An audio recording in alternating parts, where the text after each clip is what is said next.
Ang sabi ko sa akin, sino ba ang kasama ko mula noon na umiikot ako ng buong Pilipinas, may eleksyon o wala, nagbibigay ako ng serbisyo sa mga Pilipino? Sino ba ang kasama ko? Tanong niya sa akin.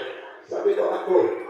Kaya kita tinatawag na Mr. Epektibo dahil alam ko, sigurado ako, sabi niya, na magiging epektibo kang maglingkod at magservisyo din sa mga Pilipino. Yun po parang ibig sabihin ng aking best friend, ng ating senador, ng inyong pride and glory dito sa Davao Oriental, si Senador Bongo. Sus, pakpak eh. Alam niyo po ba, ako po'y naiinganyo, buwan po nung makilala ko siya, nagbago po ang pananaw ko sa buhay ko. Nakita ko po talaga ang realidad. Nakita ko po kasi kung paano siya nagseservisyo sa mga Pilipino. Kahit sa kasulok-sulokan ng Pilipinas, napuntahan na po niya. Alam niyo kung bakit ko alam? Kasama niya po ako yun. Ako'y singit lang, no? Ako'y singit. Hapit namin namatay ni Philip. Paringon may pasila ng Abremin para sa akin center. Hapit namin na disgrasya, pero ako gatuho ko kung panahon na nimo, panahon na nimo. Kung dilit pa nimo panahon, dilit pa nimo panahon. Inuuran niya ka balo kung nagkasalamat sa Ginoo. Pakpakan na to ato Ginoo. Siguro ko, akong isulti dito sa speech pag humantong hapit itong disgrasya. Nanagan ko itong mga sundalo, binilang mabuto na itong helicopter. Akong isulti sa speech dito.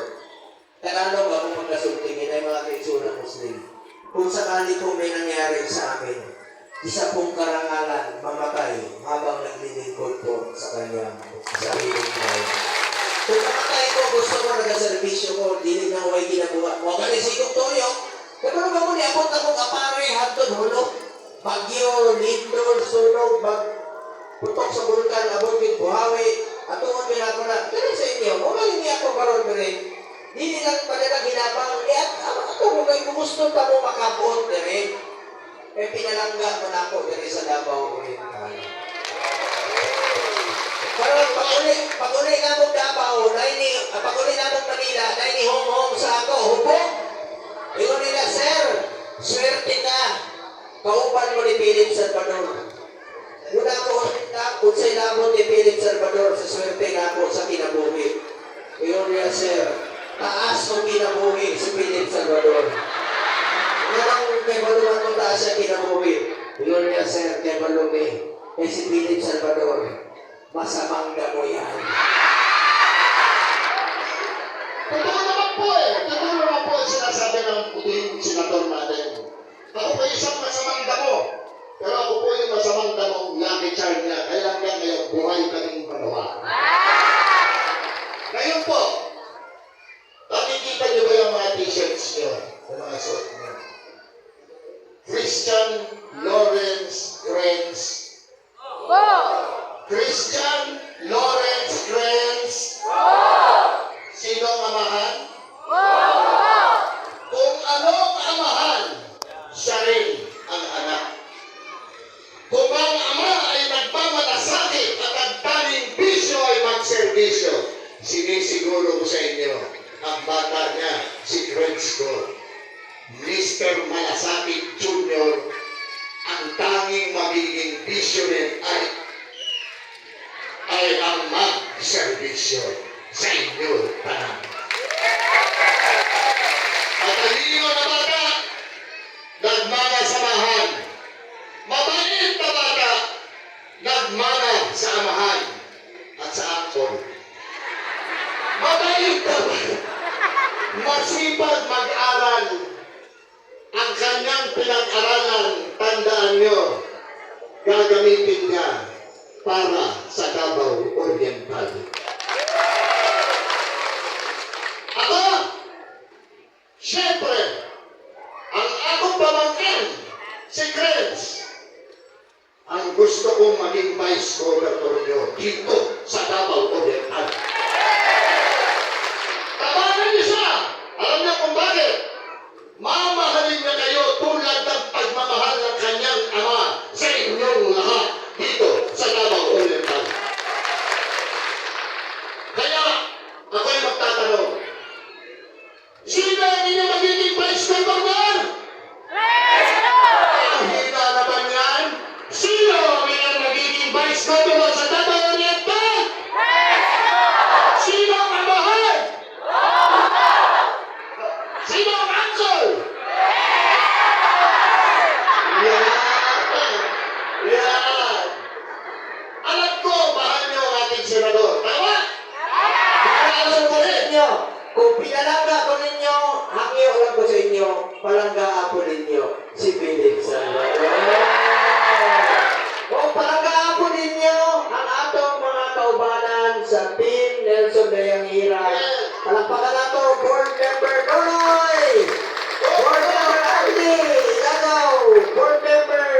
Philip Salvador.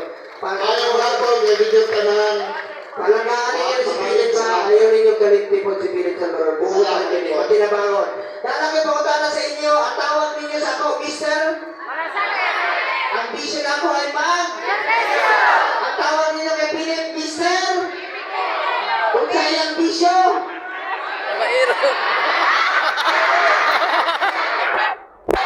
Pakiulit ka ulit, magtanong ka dito. O, ayan, dyan ka magtanong. Ang bisyo ko, magservisyo. Anong bisyo ni Philip? Sinungaling! Ito kasi kita magtanong kayo talaga. Nilagyan ko agad. Ang bisyo ko, magservisyo. Anong bisyo ni Ipe?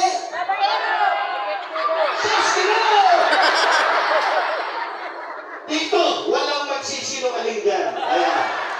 Mga kapitbahay ko yan, walang magsisinungaling dyan. Sige. Ang bisyo ko, magservisyo. Anong bisyo ni Ipe? Oo na, sige na, inaamin ko naman eh. Inaamin ko naman nung kabataan ko. Pinagdaanan ng buhay ko yan. Totoo yan. Dahil nung kabataan ko, ako'y naging marupok. Pero ngayon, good boy na to, oy! Oo, totoo yan. Ito lang ang panahon ko at pagkakataon para makahingi ng kapatawaran doon sa pinagdaanan ko ng aking kabataan. Tatawarin din mo ako kahit kaya. Okay na. Mga kababayan ko, namin dala sa inyo nga Jollibee. Naapod ko yung dala ng mga grocery packs. Tanan mo makadawa ng grocery packs. Naapod ko yung dala mga t-shirt, karong adlawa, kanang inyong suot. Pwede nyo na pang katulog, pwede po ninyo pang handlok sa inyong mga ilaga. Naapod ko yung dalang 250 kabula para sa inyo. Chairman, nabot ko sa Committee on Sports. Ginahingan niyo na ako mga kapatanunan to get into sports, stay away from drugs, to keep us healthy and fit. Mga mga tagunggulan, ang ni Paliga karon Christian Lawrence Bocap, sponsor ni Don Muto, para hingan niyo kung magtulan na ng basketball. Pero namin dalang bola.